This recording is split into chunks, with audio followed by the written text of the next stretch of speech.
The security situation in Nigeria is like a ticking time bomb threatening to explode with each new incident.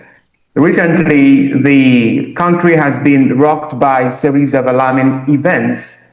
13 young girls were kidnapped in Borno State. 315 students and staff were abducted in Niger State, with about 50 managing to escape later. And then Christians were ambushed during a church service in Kwara, though the captives are now free. And then 25 students were taken hostage in Kebbi State. These horrors have sparked intense international concern. The United States, notably former President Donald Trump, has described Nigeria as a disgraced nation and even threatened military intervention. Such worries prompted the U.S. Congress to hold a hearing on Nigeria's deepening security crisis. Good morning, good day. Welcome to DDM Morning Show. I am Toshku Raphael, and joining us to discuss this fraught landscape is Tony Eluemunor, a renowned Nigerian journalist and media consultant, well-versed in the country's political and security issues. Mr. Eluemunor, sir, it is a pleasure to have you on the morning show. Yeah, thank you very much. I'm happy to be here. Right. Well, I have Ibrahim Umawasi, DDM political analyst also. Ibrahim, good morning. Good morning, Mr. Tochukwu Raphael. It's a pleasure. All right, let's get straight to the point here. Mr. Eluemunor, you are indisputably versed in both intellectual and practical knowledge of national issues. By implication, our viewers would help you put things into proper perspectives. What exactly is wrong with Nigeria? You know, in the past few weeks, the surge in abductions accompanied with a soiled international reputation of the country. What exactly is responsible for the incapability of the Nigerian military to effectively combat insecurity? Is it an issue of military equipment, or an issue of sabotage and corruption in the corridors of power, or inadequate financial encouragement of our troops?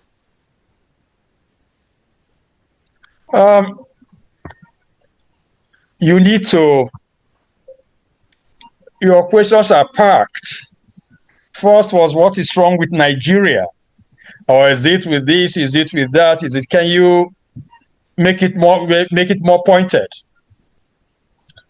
Is it what is wrong with Nigeria? Is All it right. what is wrong with our security architecture? There may be two different things. Why has there been a surge in abductions? Because in my introduction, I mentioned recent abductions in Kwara State, from Kwara to Niger, from Niger to Kebbi State. And then you have the threat by the United States to invade the country to deal with these terrorists. So what is responsible for it, in your own perspective? Okay, we'll begin from the beginning. So I'm happy you mentioned the American threat to intervene. Something led to it. So the takeoff just didn't start after the U.S. spoke. Something moved President Trump of the United States to say that a genocide was on. So let's begin from the beginning. The exact problem with Nigeria is that Nigeria has been going downhill. Leadership has been going downhill. All the indices are there to prove it. The problem of insecurity did not start today. Boko Haram did not start today. It started during the administration of Yaradua. The problem now is the thing has not, instead of being brought down, it's been escalating. The problem of insecurity was perhaps the greatest plank that APC rested their campaign on to take power to gain power from the People's Democratic Party, from APC, from PDP. So the proof is out there that instead of solving the problem has escalated. And that is what exactly has brought us where we are today. The indices are there. Things have been going from bad to worse, not just with the economy, but with national security. I don't know if I should just stop like this. If you want more, please let me know. I will give you more. Because we can now go from who took over power from the PDP? Buhari. Buhari was there for 8 years. What happened? After Buhari's 8 years, his successor has been there now for 2 years. In fact, 2 plus 6 months or 5 months. We can go. It just didn't start when the United States spoke. The thing had been happening. And national insecurity has been encroaching from Sambisa Forest in one far off northeast corner of Nigeria. And then has been creeping in, then later jumped to another group started, yes, from the northwest, and then banditry. And they are just knocking on the doors of Abuja. And then don't go to just only looking at what is happening in the northeast or northwest. It's everywhere in the country. And perhaps before I forget, I would like us to discuss that, because one of those who should know, General Dambauza, who should know, he's been Army Chief of Staff, he's been Interior Minister, he holds a PhD in Security Studies, delivered a lecture on the 4th of November this year, 4th of this month. And he listed IPOB, he listed all the other parts of aspects of the terrorist groups. Yeah, he listed all of them. He didn't mention the Fulani headsmen. But we too know the havoc Fulani headsmen has been causing all across the country. I will leave it there until you take it or prompt me or do that. I don't want to be the only one speaking. Thank you. Oh, all right. I love your opening statement. You say that this insecurity had been going on prior to the threat or the tweet by President Trump. But the surge, the abductions before the tweet by Donald Trump, I don't think there have been, abductions the rate at which it is now. Do you think so? Okay, thanks very, very much. Yes. You see, in battles, the belligerents pick their strategies.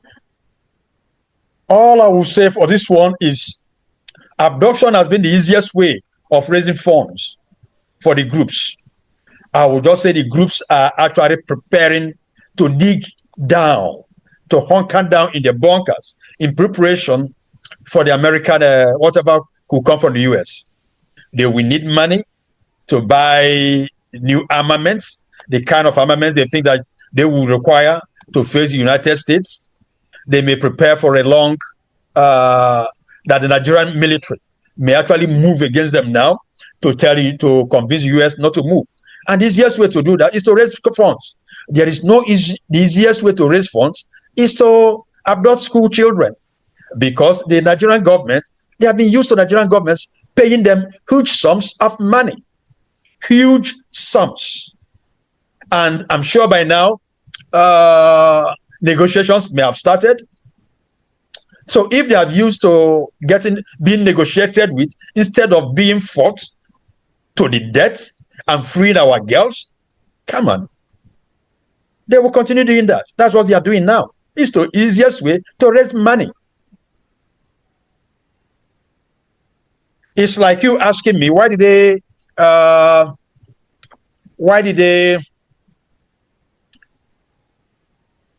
lay ambush for the Nigerian military and abduct and ensnared a brigadier general, one-star general, in a very great movement, in a very important movement. Of course, nobody's saying it, but they must have gotten arms too. in that ambush. Yeah, Nigeria should expect more of such. They need the arms, they need the money, because they think a real threat to their existence is coming. So they need to get prepared. They are preparing, we are not preparing, and that's very unfortunate. Do you think there is Christian genocide in Nigeria? There are lots and lots of battles going on at the same time. Nigeria is a vast country. And the terrorists operating in Nigeria have come from various backgrounds. You have terrorists, you have those we call bandits. They are just common criminals. Terrorists are simply those with ideologies. That's the difference. They are just, and that's the religious idea. They have the ideologies. Religious terrorists have their own ideologies, but based on religion. The headsmen have their own ideologies based on issue of land. So there's nobody, I'm not sure anybody anywhere will say, yes, we have the same, all kinds of, even the IPOB, if you accept IPOB to be a terrorist organization, its own plank on which it rests its activities is different from that of those in Sambisa Forest. So to say that there is only this or there is no this, come on, that is terribly infantile. Terribly infantile. We have various organizations. IPOB is here. Other organizations are there, including those even from the Middle East. Those ones from the Middle East, you already have what they are known for. Yeah. So if an organization is operating in the Middle East and it's religious in nature, why would it change because it has come to Nigeria? No, we shouldn't be lying to ourselves. Yes, there is Christian genocide in Nigeria, and we all know it. If there is none, why is Leah Sharibu, that girl that was abducted, how many years ago now? Why is she still there? When an agreement was reached and others were released, everybody knows that it was said that she was being kept because she was a Christian. Finish, nothing else. She's still being kept because she's a Christian. What else do we need? Yes, there are some organizations. Who kidnapped her? Well, perhaps you tell me. Those who negotiated with some people. I won't remember now exactly who they negotiated with. And lying is not part of my character. So that we know those they negotiated with.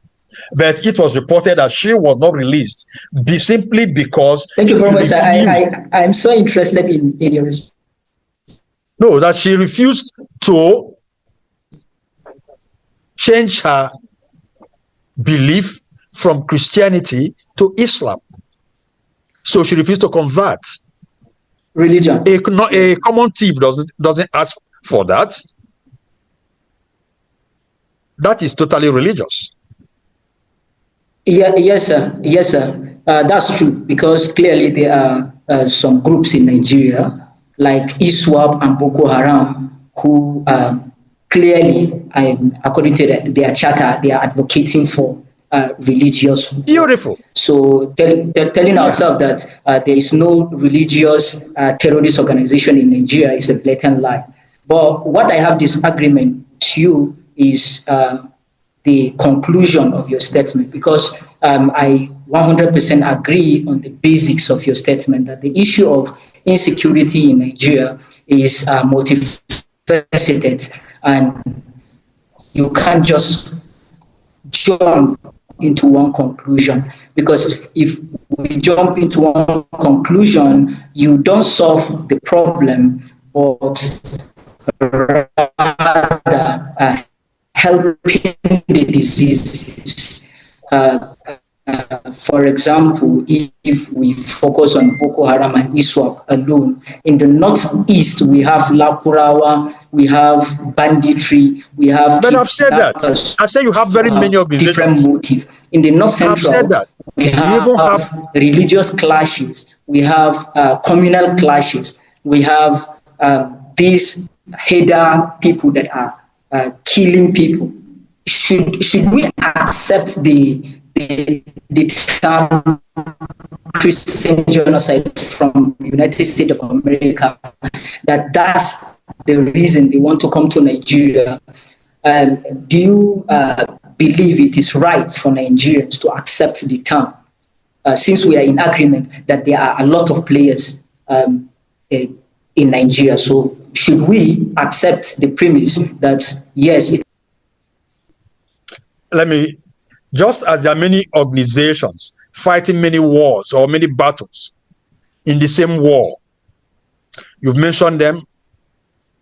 I mentioned many organizations, including Boko Haram, then you mentioned the bandits. There are other organizations. Donald Trump has said that he is interested, or the United States is interested, in one aspect of the battle. He has not talked of fight coming to the market to fight against pickpocketers.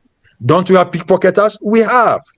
He has not said he's fighting those who sell off your phones.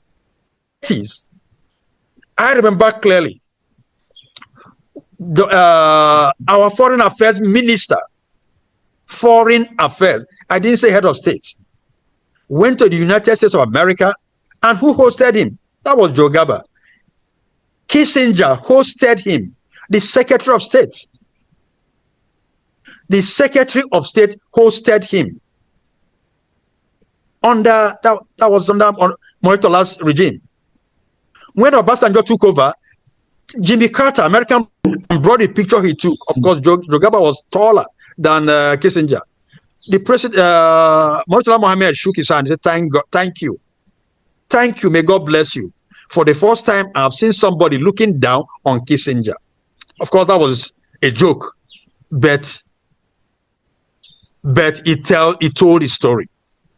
Kissinger, and what happened? The United States wrote Nigeria a letter not to get involved in the Angolan affairs because it was internal affairs of Angola, and that the Kissinger wanted to visit 7 African countries, including Nigeria. Now Americans will visit. You don't even visit Nigeria because you don't matter. And what did Nigeria say? Nigeria said, "We are too busy to receive you, Kissinger. We are too busy." That was just the reason. We are too busy to receive you. And once Nigeria said that, all the other African countries said, "Don't come," except one, Kenya. Then Nigeria sent an embassy to Kenya. Why do you want Kissinger to come? They said, "Because we want a loan from them." Nigeria asked, "How much?" They said, "Whether 70,000 shillings." Also, Nigeria said, "We are giving you the loan."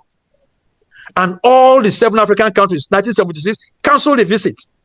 And when they told us not to get involved in the Angolan affairs, that was when Nigeria got involved. Even when OAU refused to recognize MPLA as Angola's representative, Nigeria recognized MPLA and gave MPLA $10 million. And the whole of Africa queued behind Nigeria. That was how Nigeria became giant of Africa, in truth and in deed. And that continued until the 1990s or 2007. Yeah, when Obasanjo now left office. Obasanjo had an office, set up an office called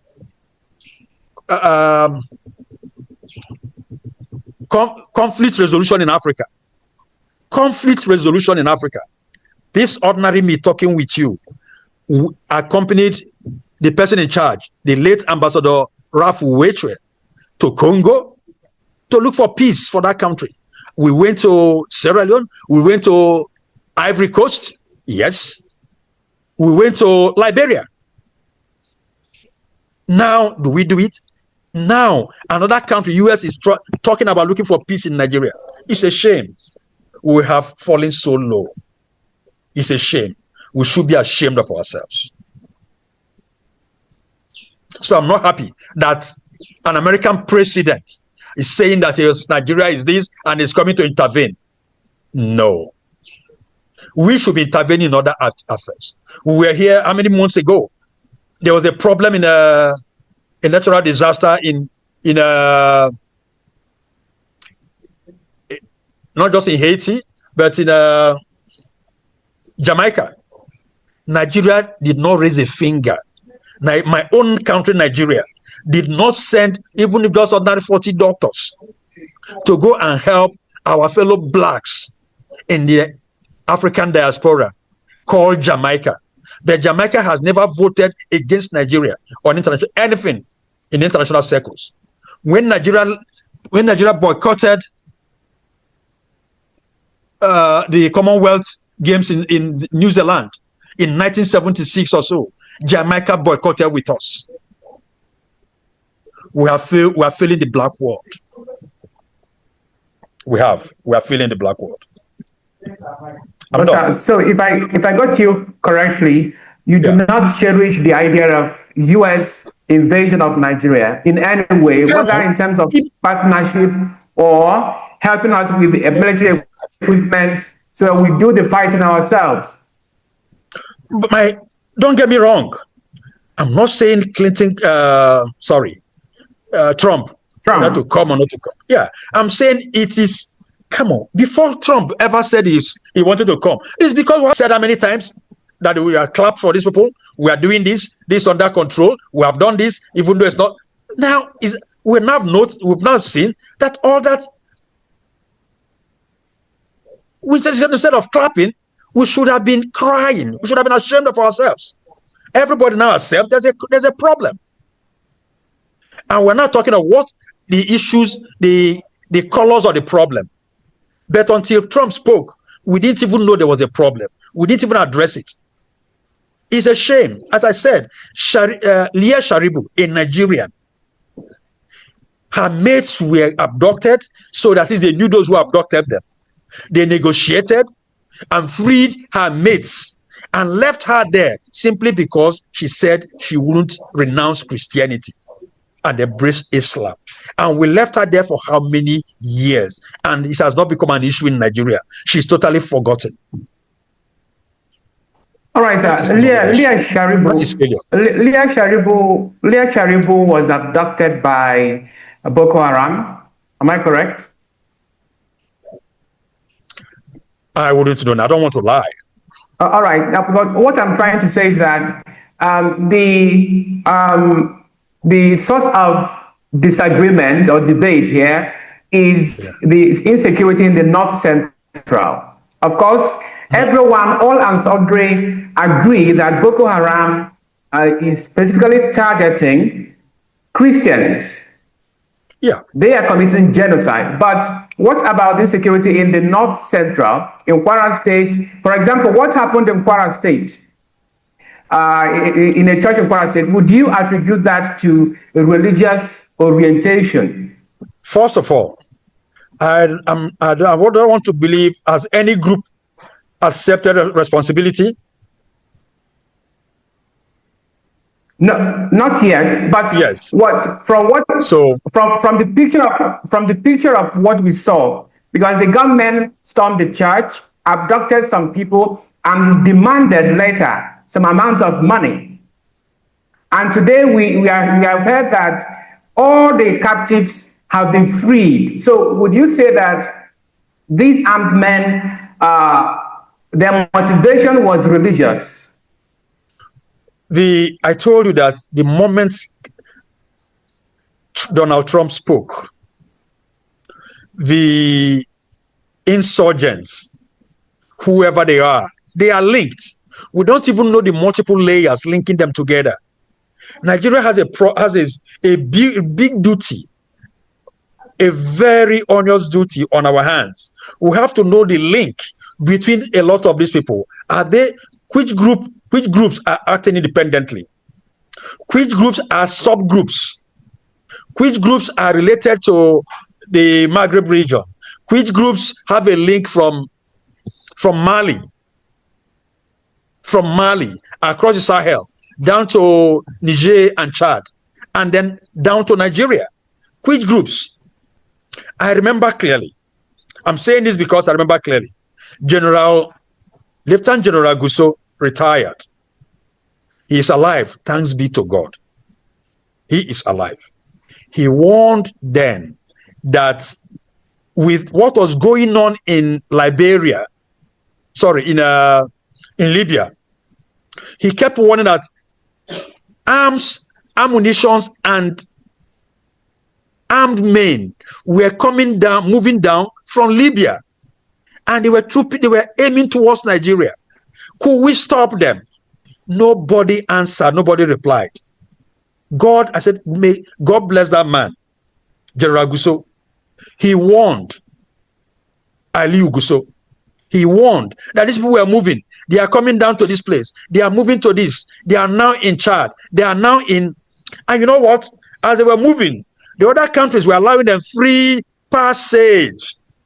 If you can just go through, don't stop here. But if Nigeria had moved as the giant of Africa was supposed to move, we could have just gone to Chad and said, Chad, we send you 10,000 men. We'll fight these people here. Even if a few of them got, not many of them would have gotten through. Or at least would have delayed their getting through by a year or 6 months or 4 months. You would have given a warning that there was crisis here, that Nigeria is not right for you.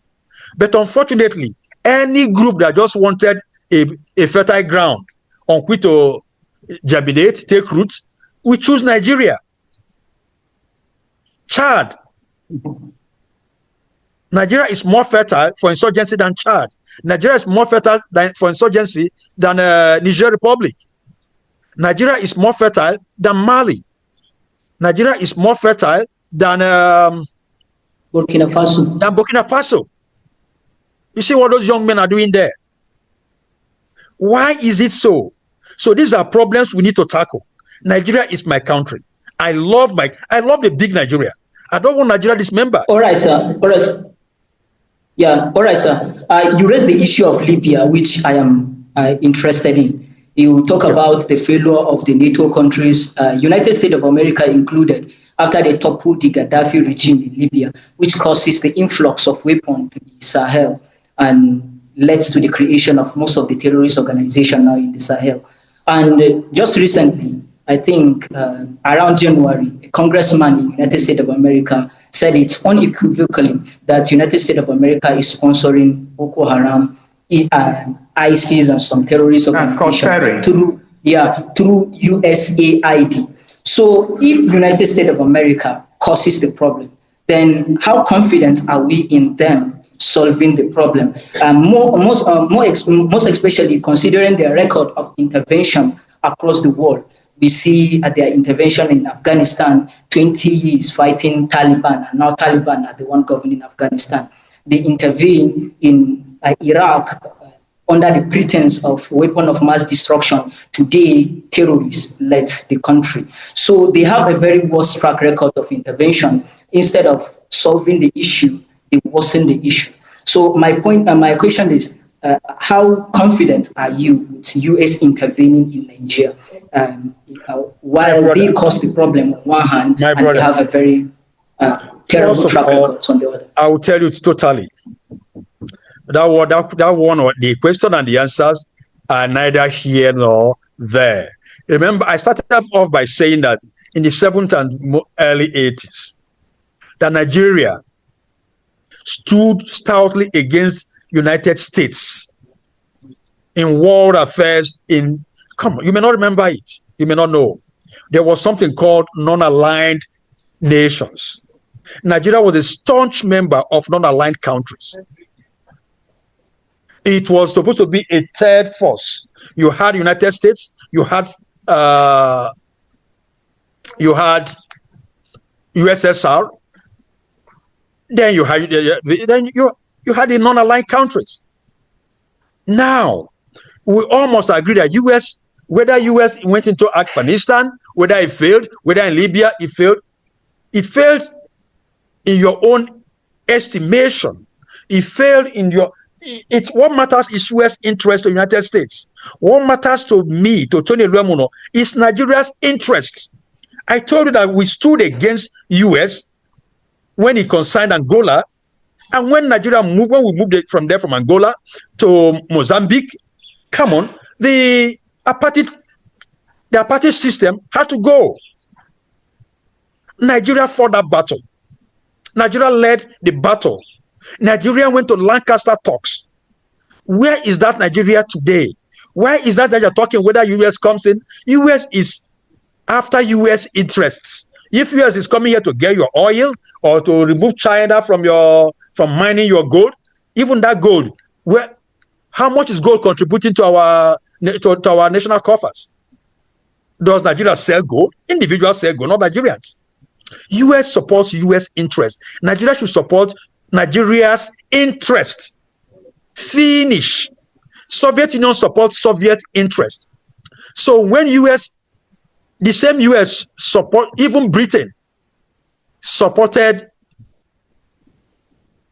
the apartheid system in South Africa, supported the apartheid system in what we call today Zimbabwe. Nigeria stood against them in Zimbabwean issues, and we won. We represented African interests. Now, where is it a Nigerian interest that Nigeria is being run down by bandits? So solve the problem. The Nigerian army is a great army. I'm very proud of the Nigerian army. What we have done in other countries since 1963, Chukwumanzogu, Olusegun Obasanjo, a lot of them went to the Congo, commanded by even your army commander at that time, commander of the Nigerian Army. Ironsi was not even a major general. He was promoted major general because he headed the UN troops in Congo. That was a field distance for him. And they performed very well. Unfortunately, today, who remembers that? Yes, that's in Nigeria, and our troops have been everywhere. We went to Liberia. We went to Sierra Leone. After the fight in Liberia, Maxwell Kobe, General Kobe, was invited by Gambia to head its army. It's like what is going on now in the judiciary. Nigerian jurists have been chief justices of very many countries. But can any same country today invite a Nigerian jurist to head its judiciary? No. We need to rehabilitate ourselves. We need to redeem ourselves. Nigeria is great. We need to bring our greatness back. Oh, sorry, Nigeria was great. We need that greatness back. We have great people. Our Nigerians do well everywhere. In football, in music, in academics, everywhere. Everywhere, except in governance.